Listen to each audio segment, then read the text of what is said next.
Welcome back to the channel, guys. So in this episode we're just going to get stuck back into this tray. I want to try and finish this tray this episode, get it completely done and painted.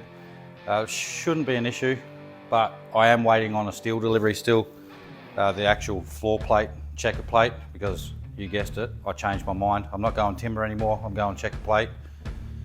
And I think it's going to be a lot more practical and hard wearing than the timber, so that's why I chose that route. I change my mind a lot with these cars, so you'll learn that the longer you stick around. I don't have a hoist or anything like that, so I've just invested in a block and tackle, got it up there, and some chains, some lifting chains, and we're just going to try and use the shed trusses to lift off, and hopefully they'll be up to the task. Should be all right. But anyway, we'll get this tray off and I'll finish tacking it up, and then we'll weld it out. Once that floor plate arrives, we'll get that on, get it painted and put back on. I've got all the bits to put the front end back together as well. All the parts have arrived, so that's good. And I've picked up a set of, if you can see them down there, a set of mud guards just off the shelf, sort of Dun & Watson style laser cut aluminium mud guards, and we'll get those on. So stick around, it's going to be a good episode, and can't wait to see what this thing looks like when it's finished. All right, let's get this tray off.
Alright, so the tray is off. That trestle I got at the front there is like a cheap miter saw trestle, I think.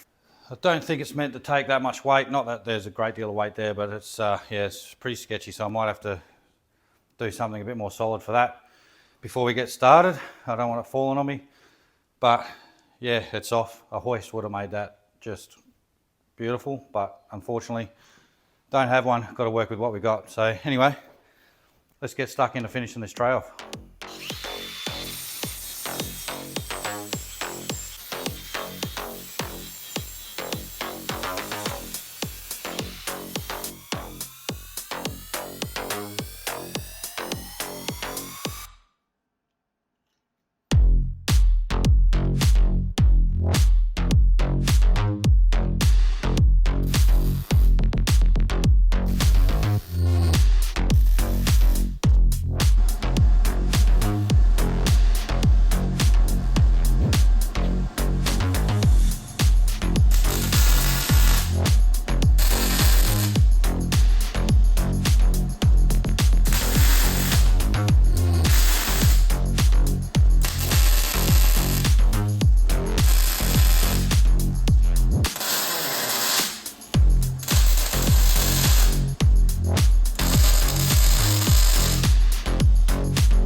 That cold cut saw is a great piece of kit.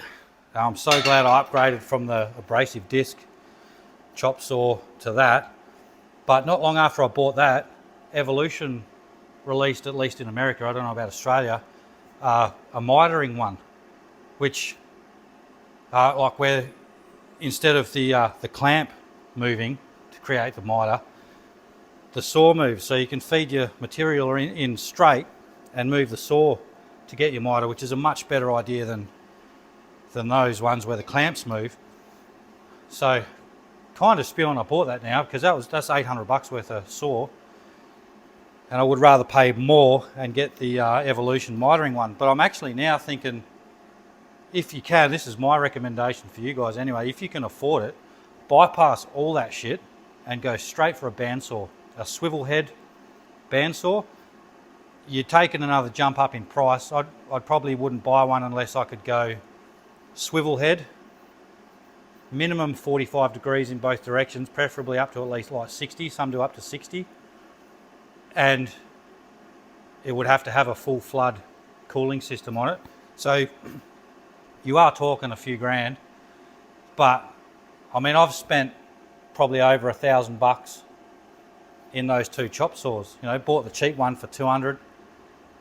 Then you buy discs, you know, they're not cheap. Then I bought that one for 800, and when I eventually need a blade for that, I think they're about $100 a blade. So again, not cheap. And yeah, I definitely think I'll be investing in a bandsaw and setting up a full length in feed and out feed table, roller table. Anyway, that's what I'd do. Yeah, this is the square I was talking about. It's a 6-inch, I think, maybe 5 or 6 inches. And well, I've even got my initials stamped in it from back in the day. But yeah, I just haven't looked after it. It's sat there rusting. But these ones with the solid steel block bases and proper engineered square, I think their tolerance on these was like microns, not plus or minus 1 mil or 2 mil. It was plus or minus thousandths. So they're really good engineered squares. This is still square enough for me just to set these up, so that's fine. What do I want? I don't want these.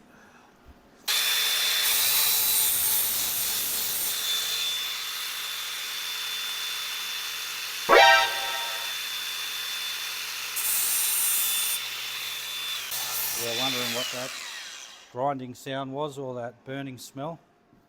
It was just me thinking. All right, we're working with 50mm and 50mm here, so clamp's a good way to make sure it's flush. Squeeze them both together. Probably teaching most of you how to suck eggs, but just for those young blokes watching or young girls watching, that this is all new to you. It's a good little technique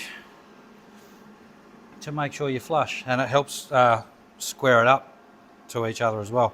And I can do the same up the top here. Did I only bring one clamp? What are you taking advice from me for? All right, check that that's still square, looking good.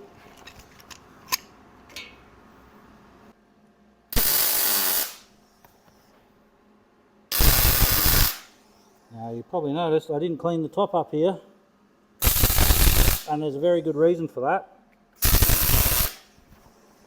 because I forgot.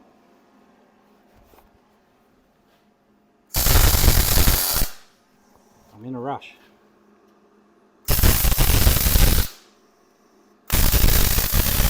And I'm not thinking 100% because I'm not feeling well, so take your pick out of any of those excuses. Alright, that's enough. I might just put one more on there. One more.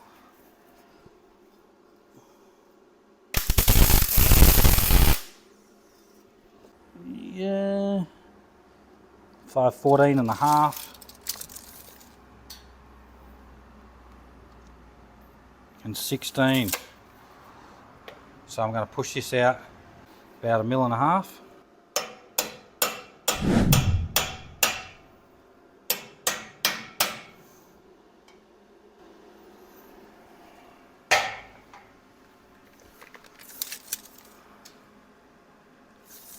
5/16. Yep, I'm happy with that.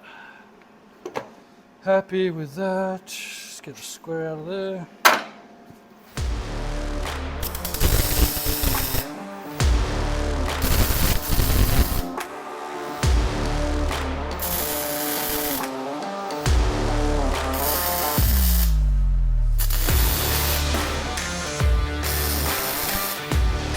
Okay, so it's time to tackle the rear tail light license plate section of the tray. I've already cut the steel up. I'm using some 65 by 35 3mm, which is quite heavy, but that's what I've got on hand, so I'm going to use that. I've already cut it up. You don't need to see me cutting up steel on the chop saw, it's pretty boring. So I cut that up off the camera, and now I'm just going to tack it in place and see how it looks, see if we like it. Alright, so we'll get stuck into that now. I'm just going to use these magnets to hold first little bits in place. Make sure they're nice and flush with the edge of the tray.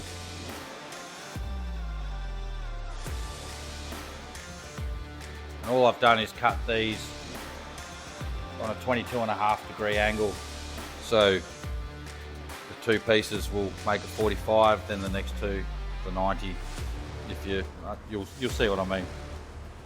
But instead of just going 45 and then 90, just to make it a little bit more of a transition. So we'll get these tacked in.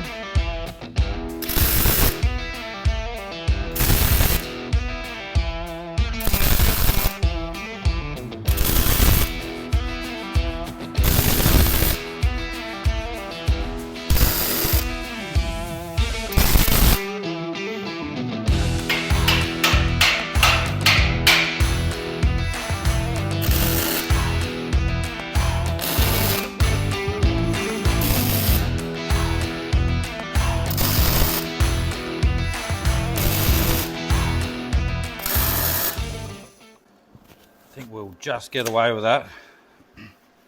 I may have cut these pieces slightly too short because I've already done this section, but I did it out of 20 by 20 and it just looked too small for the rest of the tray. It didn't suit it at all, so I cut it off and I made it again out of this stuff, but I used the same measurements, not thinking that the thickness of this is 35, not 20. So I've closed this gap up by 15mm, and I'd made it, you know, with not too much to spare, but we may just get away with it. I think I've got 130 from this edge to the top edge here, and that's exactly the width of my license plate. So we should get away with that because I'm using side lights, not lights from above on the plate, so that should be fine. And the tail lights are smaller than the plate, so I think we'll be okay. I'm going to tack it in place and we'll just make sure the license plate fits in there, and as long as the license plate fits in there, we're good to go. So you never know, it might have actually been an old Bob Ross moment, a happy little accident. We don't make mistakes, we have happy accidents. That'll mean it's as slimline as it possibly can be if it just fits the license plate in there. And I'm already liking the look of it. It looks much better than the one I had on before. Oh, it's a lot harder to hold in place though with this heavier steel. One-handed, trying to get a tack on it. Oh, that feels pretty good on that end though, so I might try and get a tack on there.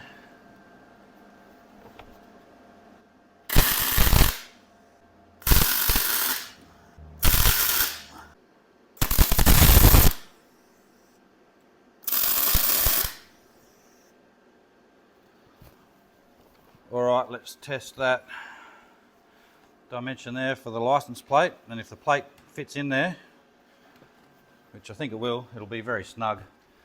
And look, at the end of the day, we can trim a couple of mil off the license plate, that doesn't matter. All right.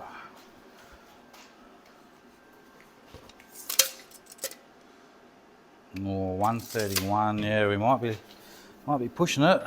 Yep. Just a little bit. I've made it just a touch too short. But I do like the look of it. I do like how slimline it is. So I think what I'll do is just trim the plate. I'll leave it like that and I'll just trim this plate. Literally only got to take about, not even 5 mil. So probably 2 mil off the top, 2 mil off the bottom.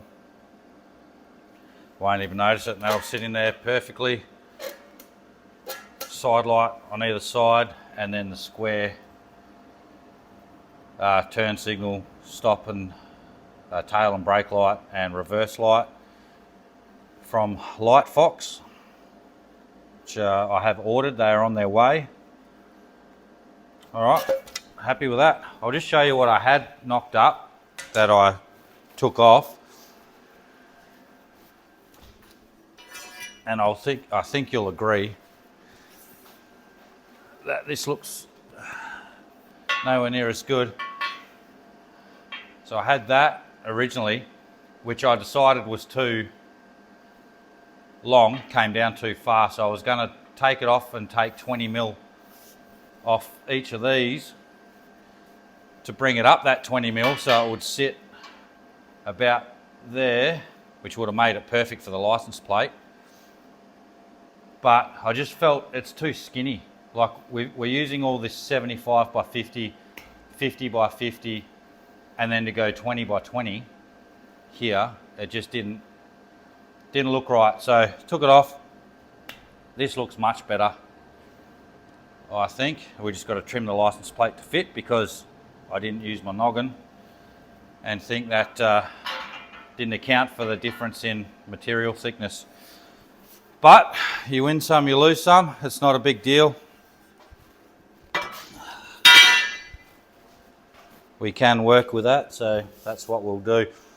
I was contemplating putting some uprights in, like sort of framing the license plate area and the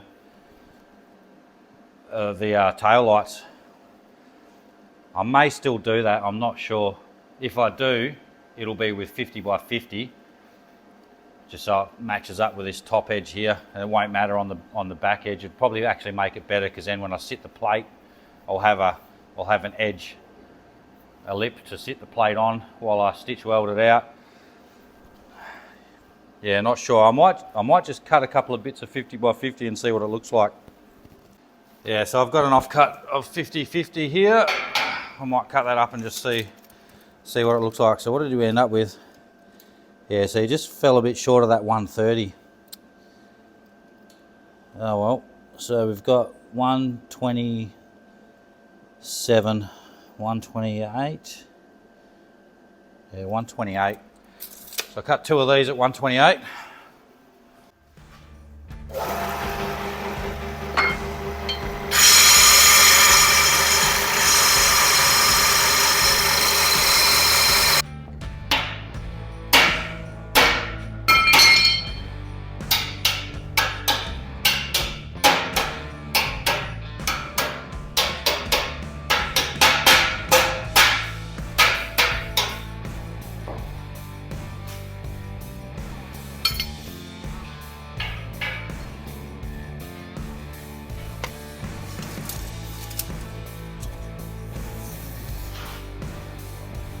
$17.20 as it should be.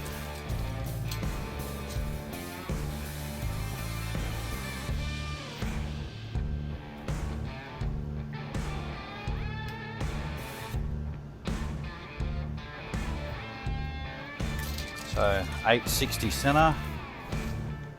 What's the license plate?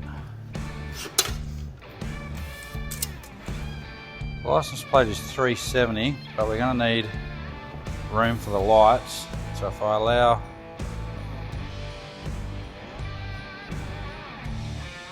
at least 40 mil, that's 410, that's 450. Allow 450 for the license plate section.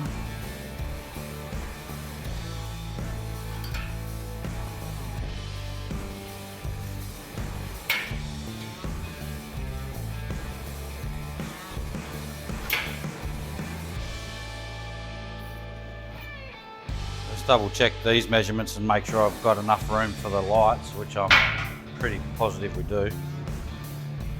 But we'll just check. They were, what were they? Oh yeah, 278.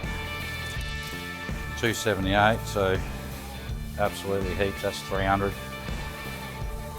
Let's just go 278. Yeah, so they'll fill that, they should fill that nicely. Do we put them in?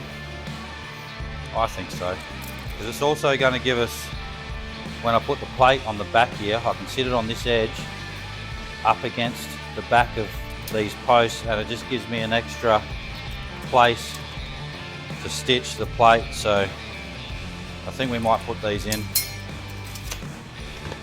All right, I'll clean up some paint and we'll get those tacked in.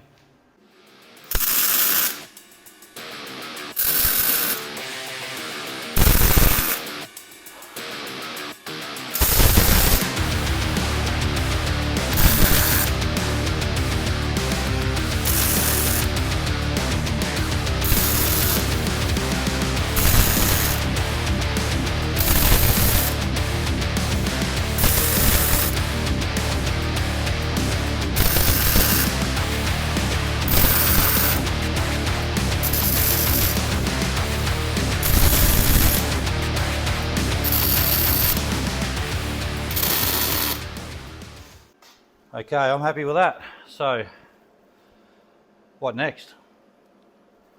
Tie down rails. Tie down rails.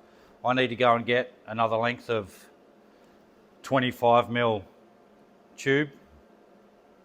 I've got enough to do one side tie down rail, but not enough to do the other, so I need to go get another half length of that. And then, yeah, got to wait for I'm waiting for the floor plate. So, looks like I'm not going to get this tray finished in this video again, but I've got to get something out. It's been almost 4 weeks since the last video because I had a swing off there where I wasn't feeling the best, so need to get this video out to you. Okay, so I've gone about as far as I can with the tray until I pick up some more steel. So I could probably start welding out some bits of it, but I'd rather wait until the whole thing's tacked together and I can just put in a day of welding and get it all done in one hit, and I don't lose track of where I was up to and all that sort of stuff. So I'm going to leave the tray for now, and seeing as though I've got all the bits to put the front end back together, that's what I'm going to do. I've already put the side mirrors on, and I had a few problems putting those on because they're generic aftermarket universal side mirrors, so you know the fitment wasn't the best, but managed to get it to work. Also, the holes in the door I think weren't the factory holes. They were put there by the previous owner, so even they weren't. They were sort of mismatched, different bolt sizes, things like that. So a little bit of an issue getting them to fit up, and they're not the best. They're okay, but definitely not the best. And obviously, if you can run with the genuine stuff, that's the way to go. But I've got them on. I had to get the air cut-off tool out and just slice into one of the holes in the mirror mount, just to make it a slot instead of a hole, just so I could get a bit more movement, a bit more play out of it to line up the other bolt hole. So that's done. Both side mirrors are on. Now I'm going to put on the corner lamps. I'm going to fit the new clips to the grill and we'll put that on. And then I might throw the bull bar on and just see how it looks with the satin black paint. And if I don't like it, I can take it back off and we'll wrap to coat it black. But I'll get stuck into that now. And I apologise for the lighting. This is the only place I can do it. I know the sun's beaming in through the shed door. I have got a light here, but it's an LED light, so we're picking up a little bit of flicker from that as well. So I do apologise for the lighting, but we just have to work with what we've got at the moment. Let's get into it.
Alright, so just gave her a bit of a clean up, just a bit of a rinse off with water. Bull bar was pretty dusty, but I think that's looking pretty good.